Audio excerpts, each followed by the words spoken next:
Welcome, everybody. We've got another eye opener here. Got Blane Markham jumping on with us in just a second, and there he is, live and in person. Good morning, John. How's it uh, going? it's going great, my man. It is going really good. Back in the saddle. We missed everybody Monday. I was goofing off. I went to the Cubs White Sox game in Chicago on Sunday and was doing the absolute joy of traveling. On Monday. What a mess, man. I don't know how people do air travel anymore. Just makes me crazy. That's what you're supposed to But do in the summertime is go get on an airplane and have an airplane delay, but eventually get to enjoy some baseball, right?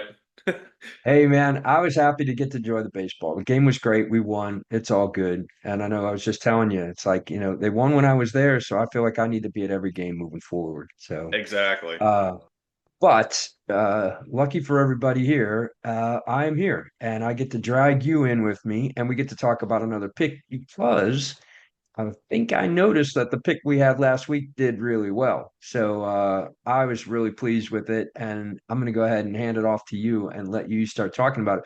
Really quick, though, if anybody in the room, I see some great people in there. Oh, my favorites. So great to have this crew here with us all the time. If you guys have questions, shoot them in the chats. Definitely let us know what's going on. And, I want to know what you're looking at. If you want us to talk about something, shoot us a message. Tell us you're alive. Let us know that you didn't fall asleep while we were talking. I know Blaine's interesting. I'm half interesting. So, we want to make sure you're there. But Blaine, jump into it. Let's talk about it. That pick did great last week. I mean, it was toast, wasn't it? Yeah, it was. It was Toast. Yeah, it was the point of sale service company. That's what they focus on. But if you can see my screen here, okay, I have the chart pulled up of Toast right here, and of course, I believe this was in, the Wednesday session of last week. So just about a week ago, is when we pointed this trade out. So we're talking about probably what is that, Tuesday? This bar right here was the day that we actually pointed it out. So you can see Toast. It's had a nice move up right after we pointed out this trade, and the last time we got together, one of these eye openers. I looked specifically at a call option purchase for Toast, and we checked it just before hopping on. We knew the stock had been performing pretty well, in the past 4 or 5 trading days, and continuing to do well, yet again today. And that call option found last week, it's up just a little over 20%, so far. So that one's working out pretty nice, having about a 22% return in just about 5 trading days is, I definitely will sign up, for that anytime. So, definitely glad to see that one working out just as I thought it would. Awesome, man. Thank you again for that. You're pretty consistent with these for us when we get in these sessions, and I hope everybody's able to jump on it and take advantage of it. And if just a reminder to everybody, we try to update on this stuff on our Telegram channel. If you're not on there, there'll be links in the email on how to get on there. I'm going to guess that most people that are in the room are following it. I know that that's something that gets the kind of the up to date information on the trades, reminders of the sessions when they're starting and stuff. So definitely jump on that Telegram channel. So Blaine, you had a busy week after we talked last Wednesday. I know you were doing some big reveal on the kind of the weekend winners, the 4K challenge that you guys had going on, and that program just amazing. I fell in love with it. You know, here I am. I go to the Cubs game, Sox game, watch the Cubs win, and in the meantime, the trades that you guys are handing out, I could be doing that and making money at the same time. Yeah. Uh, I think that's what we are all here for, right? So to have a program that allows us to do that, it's just pretty incredible. So kind of give me a quick recap on that. How's that going? Is it doing the stuff that we want it to? Yeah, no, appreciate you bringing it up. And yeah, no, we were super excited here to, finally unveil, finally the strategy behind that 4K weekend income challenge that we had been, talking so much about. And, strategy, just if you're unfamiliar with it, folks, it's one that, targets really short held trades. You enter them near the end of the week.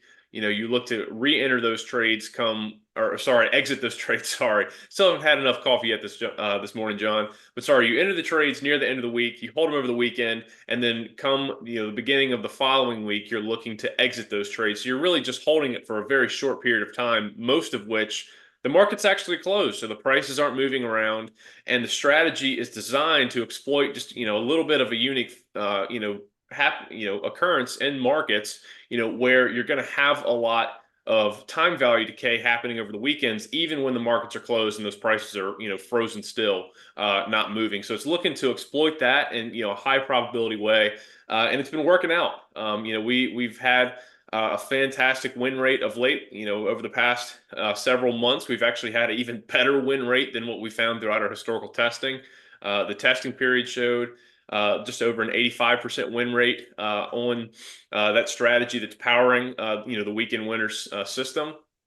And of late, it's actually been hitting almost to a 90%, almost 9 out of 10 came in for over the past couple months, just just a little over 89% win rate on this strategy. And we added a couple more wins to the win column this week. We had two great looking setups we spotted late last week. We sent out those alerts to our members on Friday. They were sitting there waiting for them. So if anybody had gotten that alert, they had the opportunity to enter that trade on Friday before the close heading into the weekend. And come around start of this week, kind of late in the day, Tuesday, those started getting to a level that we were satisfied with to go ahead and close them out, locking in 2 additional nice wins on that strategy. So I got to chalk 2 more up to the win column.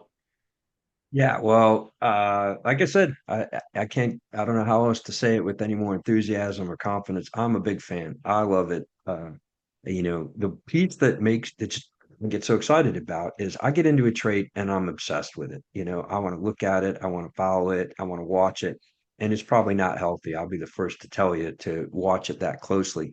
When you're doing these weekend winners, it's great. You pop the trade in there over the weekend, the market's closed. You can't look at it. There's no point in looking at it because it's not Right. going to move. And you're just going to come back to the desk on Monday, enjoy the weekend, and then you take a look at it. And with that percentage, the odds are in your favor. It's going to be a winner. So awesome. We'll put a link to that replay of that reveal in the email as well, and give everybody a chance to check it out for themselves. And do your due diligence, folks. We know you guys are smart. Take a look at it, see if it's for you, check it out. But we Yeah. think it's a good opportunity.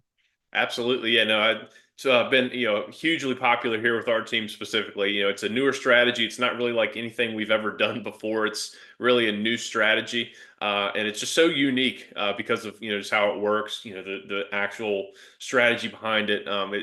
We're huge fans of it here, and the results have been really impressive. So we're really liking it so far. But with that, John, I think, folks probably want to go ahead and hear a little bit about, just kind of what's going on in markets today, what we're seeing.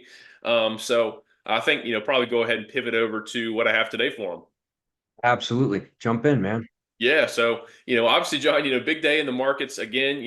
We kind of, we gave everybody a heads up coming into this week that this was going to be really kind of like a Super Bowl type week for the markets with, so much stuff going on. We have, mega cap earnings, from some of the most important companies in the stock market. That's really kicking off later today once the market closes.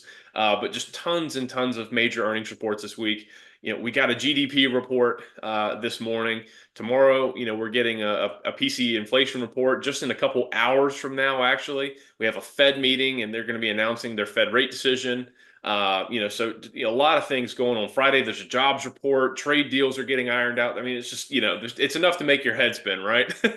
So, Hmm. but the thing is, all of those are things that can be market moving catalysts and move stock prices. And so, while we're remaining mindful that all that's going on, but we're really leaning into the charts, seeing what the charts are telling us, because that's what we have to rely on, even more so in a week like this when there's just so much noise flying around the markets. And what does this number mean? What does that data report mean? How are we supposed to interpret that, right? So what we're seeing in the charts here, of course, we always like to just look top down, look at the S&P 500 index level first, just kind of get a temperature and read on stocks and of the market and see what's going on. So, John, you probably saw the message I sent out via the Telegram channel late last night, but it was talking about yesterday's bar.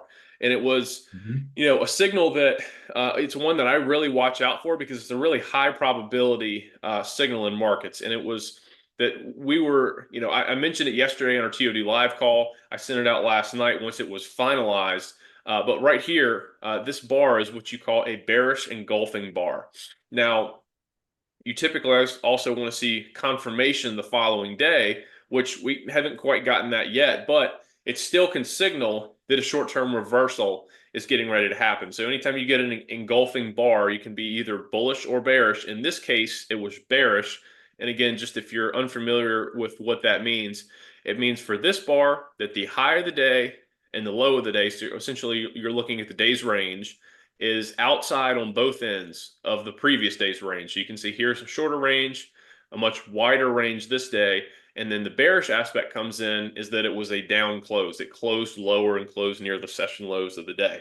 So that is a very high probability, very reliable short-term reversal bar or candle to see show up on your stock chart. And so I was watching that all day. We opened, we quickly moved up to a new intraday all-time high, but very quickly after that, stocks sunk and really fell to near session lows and didn't get much lift after that. So that's why that's what causes that bar like that to show up on the chart, and that's why it is a very highly reliable short-term reversal. Now, with all that said, the underlying trend, the long-term, medium-term trends, all of that is very impressive still much intact. Really, really strong, exactly what you'd look for. But, of course, John, we've mentioned several times in recent weeks, stocks, they've rallied substantially higher in the last few months. Somewhere near, I think a little over 30% off their lows on the S&P is what I think I heard recently.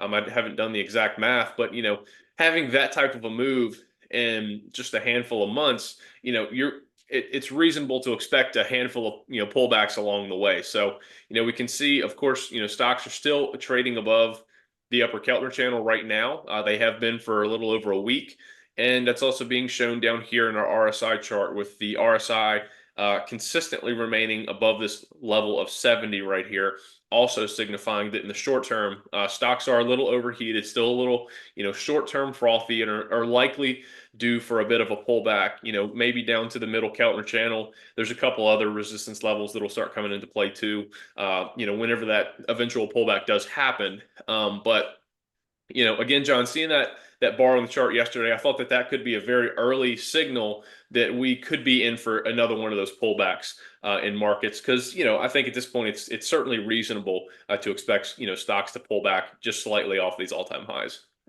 Absolutely. Yeah. And the market's got to take a breath once in a while. It's got to do it. And what that does for us is a couple things. First, you just got to adjust accordingly. When you're in this incredible upswing and things are just going, it's easy to get greedy and just use bigger positions and get a little bit more aggressive in your trading. This is a reminder to reel it in, tighten it up just a little bit, reconsider that position size. When you're factoring in what the risk tolerance is that you have, add a little bit more of potential risk to your equation before you enter a trade. Watch it closely. Take smaller profits when it's like this. Don't ride it out because you could get hung out to dry on that stuff. So don't be afraid to grab a nice quick, 10, 20%.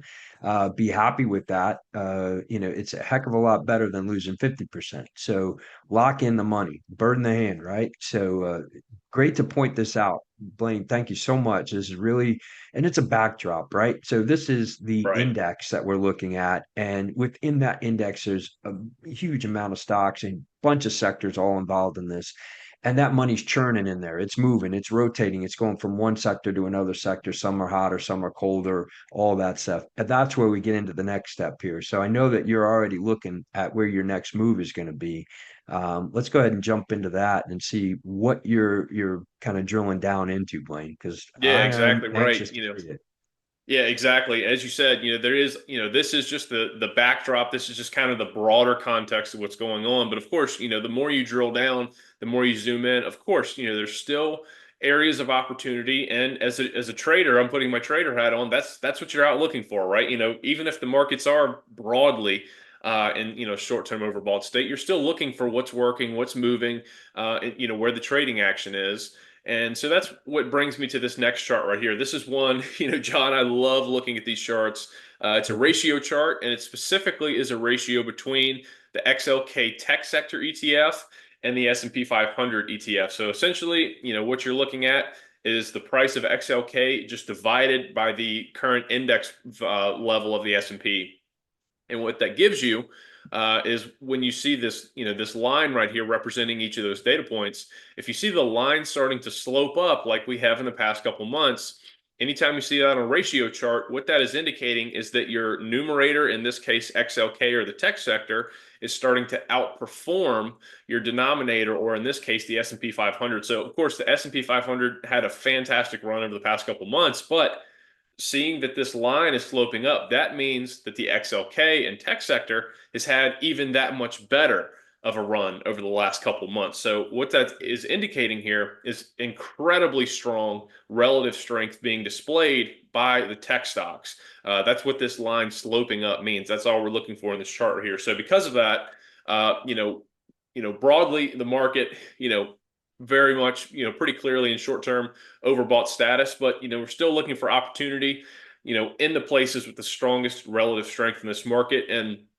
that very clearly is in the, the tech sector. There's a lot of, stocks, even in the comm services sector, they really trade with, tech stocks. They really are technology stocks, and how they trade. So that's really where I'm still looking, John, is because, that's where the strength is. That's where the money's moving. That's where the flows are. That's where the trading action is. So that's what I'm looking to target. And because of that, that's actually how I landed on today's trade idea that I was going to bring today's session. It's actually for this stock right here. It's Dash, DASH. It's for DoorDash. You might be familiar with this if you've ever ordered a, lunch or a dinner, whatever you may have ordered for DoorDash, right? It's, similar to Uber Eats, competitor to them. It's they're delivering, food to your home, to your work, wherever it may be. But this stock has been on just an incredible trend, John, over the past roughly year and a half. It's just been unrelentlessly moving higher.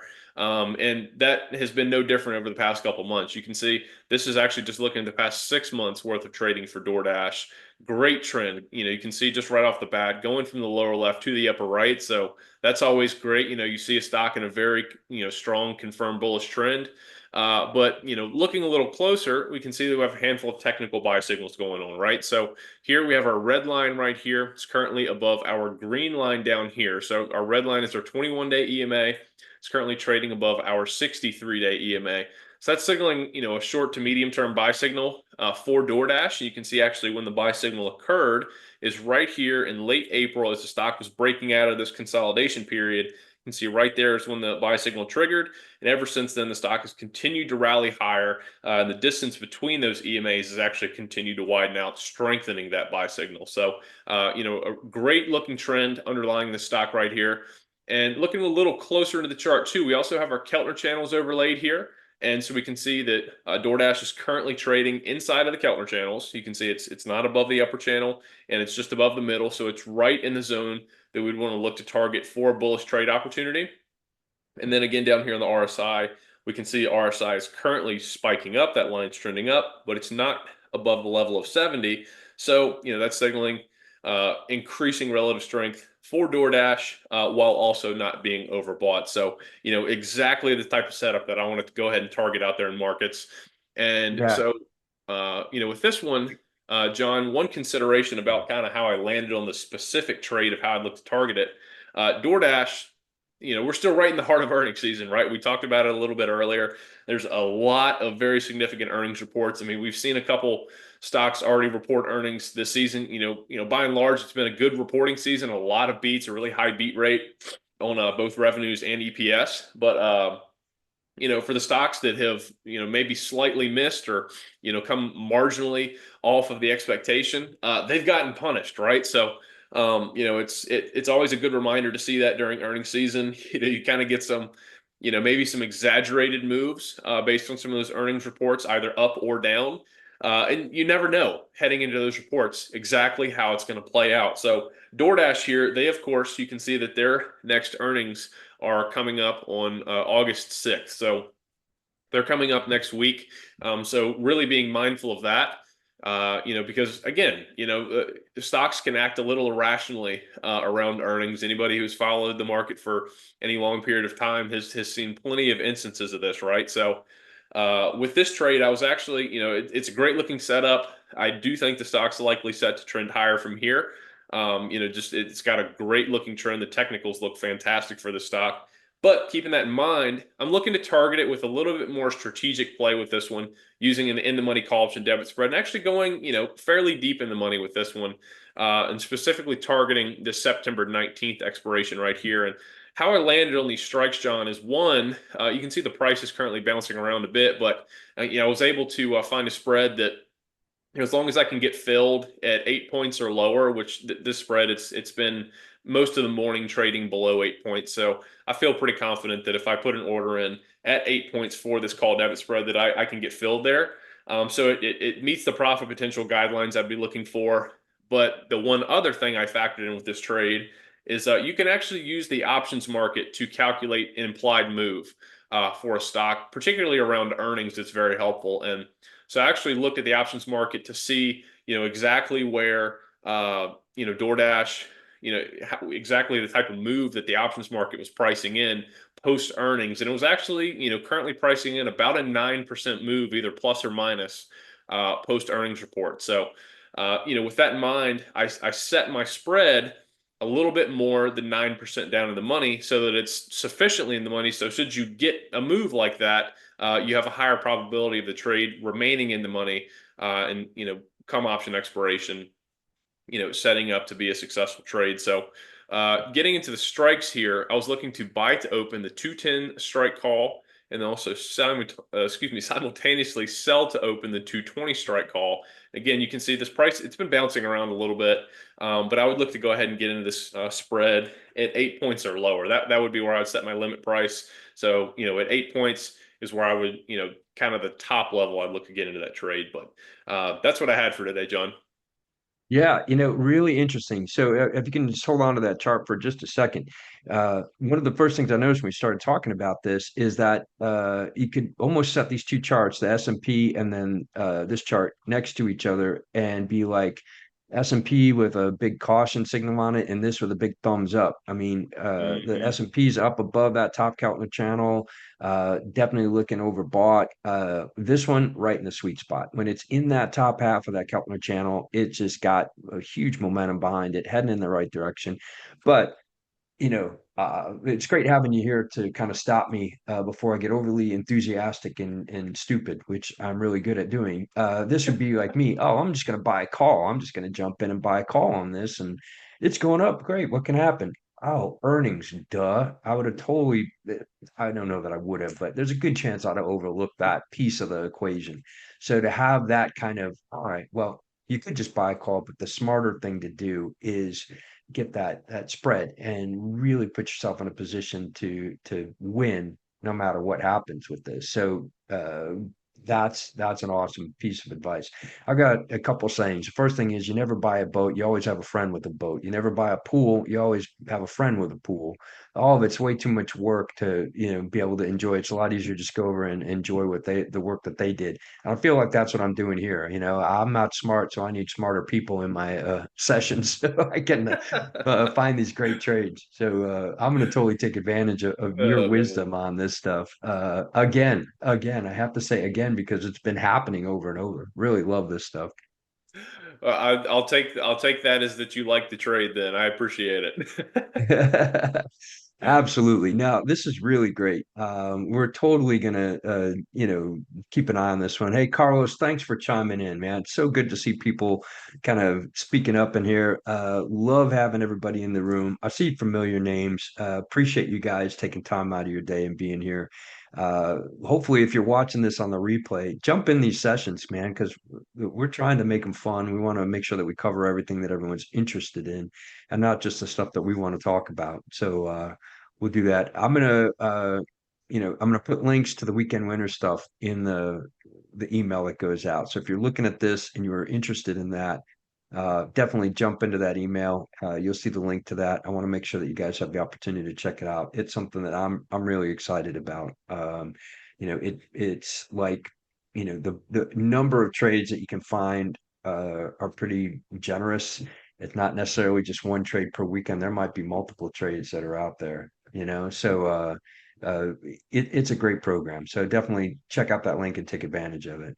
Blane, thanks, man, for doing the heavy lifting again and for putting all the time in and doing our homework for us. Oh yeah, well, just I appreciate you having me here, John. I love getting to sit down and do these sessions.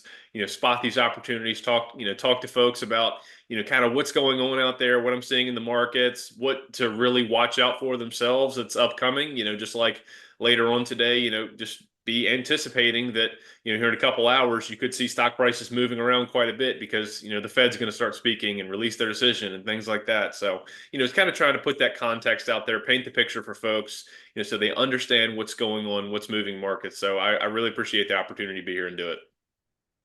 Awesome, man. Well, we'll keep you back. We'll keep having you back, and we'll be. Looks like we'll be talking on Monday. So looking forward to that. And enjoy yourself, Blane. Thanks again for your time. Thanks, John, so much. Take care, everybody. Have a great week.